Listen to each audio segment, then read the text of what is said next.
Umabot sa 42.2 milyong halaga ng iligal na droga ang nasabat ng mga pulis sa Iloilo City mula Enero hanggang Marso sa kasalukuyang taon, kasabay ng pagkakaaresto sa 211 suspect sa 170 anti-illegal drugs operation.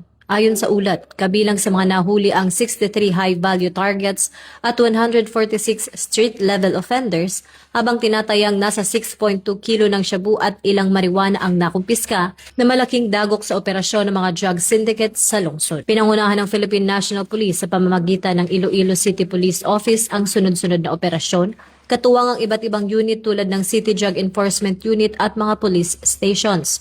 Bukod sa kampanya kontra droga, nakapagtala rin ang pulisya ng 97 na aresto laban sa mga wanted persons, kabilang ang most wanted. Ipinakita ng operasyon na ito ang pinaigting na aksyon ng PNP at ang mahalagang papel ng pakikipagtulungan ng komunidad sa pagpapanatili ng kaayusan at seguridad. Ako po si Patrol Woman Sari Bernales, nagbabalita para sa Police News Network. At ito ang bagong PNP para sa bagong Pilipinas, serbisyong mabilis, tapat at nararamdaman.